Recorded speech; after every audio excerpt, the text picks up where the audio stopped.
Halo semuanya, perkenalkan nama saya Alif Maulana. Saya merupakan seorang mahasiswa dari Universitas Pelita Harapan dengan jurusan Komunikasi. Salam hangat kepada seluruh pendengar setia podcast saya dan juga kepada kalian semua yang baru bergabung nih. Saya di sini sangat bersemangat untuk membahas topik yang penting dan serius sekali.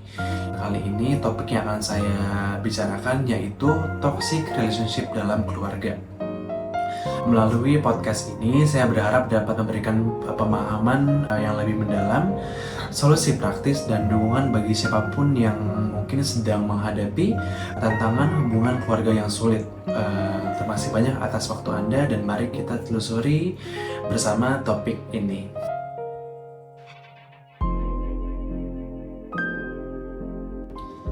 Pertama-tama, mari kita memahami esensi dari hubungan toksik dalam kerangka keluarga.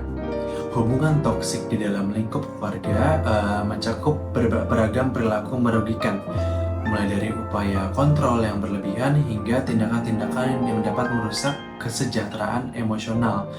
Contohnya dalam bentuk verbal maupun non-verbal, yaitu fisik, maupun perilaku manipulatif ya teman-teman yang dilakukan oleh keluarga kalian seperti itu.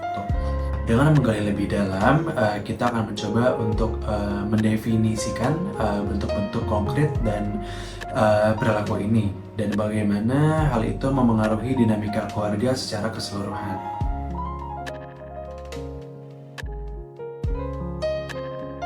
Seberapa sering sih kita mungkin mengabaikan atau bahkan tidak menyadari nih tanda-tanda bahwa kita terjerat dalam hubungan keluarga yang toksik?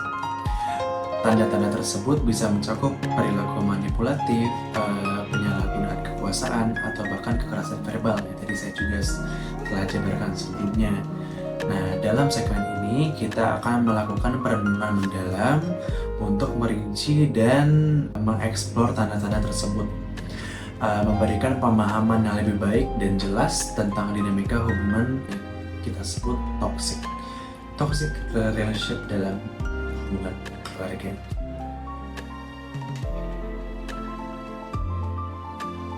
Dalam memahami hubungan toksik, penting untuk mengeksplorasi dampak psikologisnya. Tingginya tingkat stres, perasaan depresi, dan merosotnya rasa percaya diri, beberapa dari dampak-dampak yang sering kali muncul nih dari kejadian ini nih, kejadian toksik dalam hubungan keluarga ini. Melalui pembahasan ini kita akan menjelajahi, kita akan mengeksplor bagaimana pengaruh psikologis dapat membentuk pola pikir dan kesehatan mental dari anggota keluarga yang terlibat. Bisa kalian, bisa keluarga kalian, bisa teman-teman terdekat kalian, dan juga bisa dari orang-orang yang kalian kasihi dan sayangi. Dampaknya itu kadang bisa besar loh teman-teman kepada diri kita dan bagaimana kita menjalani kehidupan sehari-hari. Kadang kita menjadi segan kepada orang-orang, bahkan kita bisa menjadi cenderung people pleaser karena kita tidak mau mengecewakan orang nih, karena kita takut, kita punya perasaan takut untuk dimarahi oleh orang tersebut. Maka dari itu menjalani hal ini pasti akan terasa berat sih untuk kalian pastinya. Tapi tidak apa-apa, dari podcast ini makanya saya ingin membantu untuk teman-teman yang mungkin tidak merasakan agar lebih paham mengenai perasaan teman-teman yang menjalaninya, yang mungkin telah menjalaninya dari sebagian besar hidup mereka, seperti itu.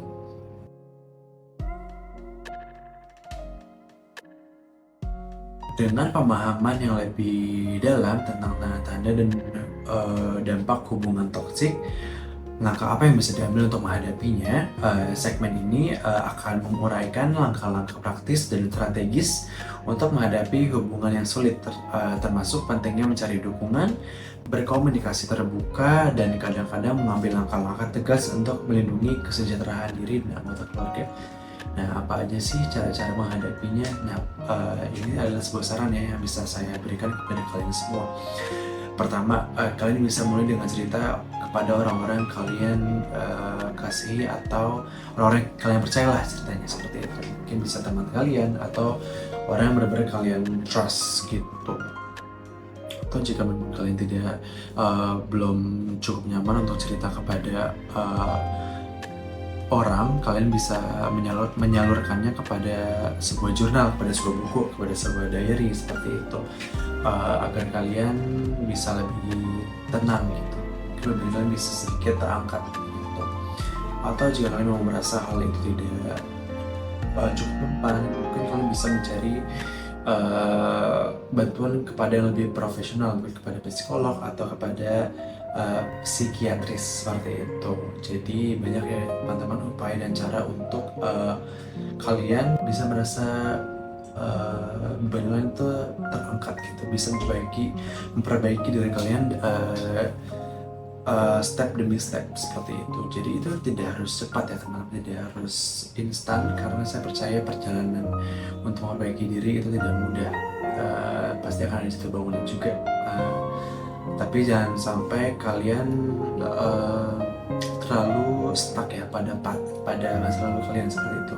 Kalian harus bisa belajar untuk bangkit perlahan-lahan tapi pasti seperti itu. Kalian juga harus yakin kepada diri kalian bahwa kalian bisa melewati hal itu semua dengan dukungan yang cukup dan cara-cara yang tadi saya sebutkan. Saya percaya kalian bisa melewati hal itu semua.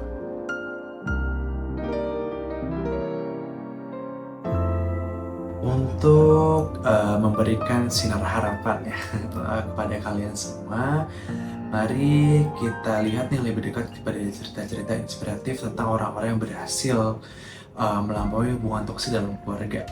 Dengan menelusuri perjalanan pemulihan mereka, kita dapat inspired nih, kita dapat menemukan kekuatan untuk mengatasi situasi-situasi yang sulit yang sudah kita alami seperti itu. Jadi jangan pernah takut ya teman-teman itu, bahwa kalian akan stuck dalam hal tersebut, dalam peristiwa yang tidak mengenakan ini. Kalian pasti akan terbebas jika kalian yakin dan jika kalian percaya gitu. Dan itu semua mungkin memang tidak akan mudah gitu, tapi pasti dengan kepercayaan diri dan dengan support yang cukup, kalian semua pasti bisa melewatinya. Banyak ya teman-teman contoh yang bisa kita ambil dari toxic relationship dalam keluarga ini. Contohnya yang baru-baru saya baca ya, yaitu berita dari Kabupaten Bogor, Cibinong. Sebuah keluarga yang kecil, ada suami, istri, dan anak-anaknya. Istri bernama Dr. Kori. Beliau mempunyai anak 2 dan beliau sedang hamil. Kebetulan beliau adalah seorang dokter dan suaminya tidak kerja gitu. Tiba-tiba Dr. Kori ini menghilang teman-teman, tanpa mengabari suaminya dan meninggalkan semua barang-barang di rumahnya termasuk HP dan peralatan lainnya seperti itu. Lantas sang suami bingung kemana nih istrinya seperti itu. Suami pun telah membuat sebuah thread ya di Twitter untuk meminta bantuan kepada warga Twitter untuk mencari istrinya. Nah ternyata usut seorang istrinya, Dr. Kori, ditemukan polisi di rumah aman dinas pusat pelayanan terpadu perlindungan perempuan dan anak. Nah jadi ada udang di balik batu ya teman-teman, ada ceritanya di balik cerita tersebut. Ternyata Dr. Kori selama ini di-abuse oleh suaminya. Selama ini Dr. Kori merupakan pembunuh keluarga dari keluarga tersebut, sedangkan suaminya hanya bermalas-malasan teman-teman seperti itu. Karena Dr. Kori sering mendapatkan perlakuan yang tidak baik dari suaminya, berupa pukulan, kata-kata verbal yang tidak pantas untuk disebutkan. Dr. Kori merasa tidak kuat, jadi dia kabur. Dan untuk saat ini kasusnya sih sudah berjalan ya teman-teman. Seorang suami sudah di penjara dan Dr. Kori sekarang sudah kembali dengan anak-anaknya. Nah itu merupakan salah satu contoh dari toxic relationship pada keluarga. Atau dari selebriti di Indonesia nih yang terjadi, yaitu Nikita Mirzani dan anaknya. Mereka berdua berseteru, di mana perseteruan mereka dibawa menjadi makanan publik. Di situ saja kita sudah bisa identifikasi bahwa itu merupakan hal yang sangat toksik gitu. Karena itu tidak seharusnya dibawa kepada publik ya teman-teman.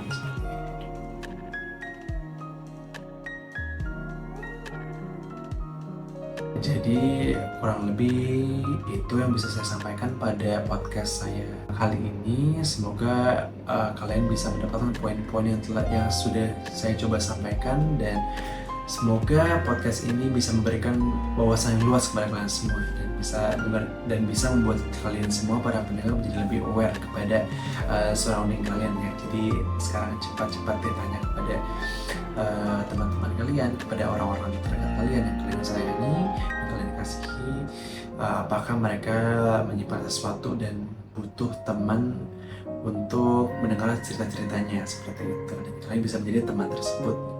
Baik teman-teman, saya terima kasih telah menyertai saya dalam perjalanan melalui podcast ini. Saya harap juga untuk teman-teman juga nih, tidak ada yang sendirian dalam perjalanan ini ya teman-teman, dan dukungan akan selalu tersedia dari segi manapun.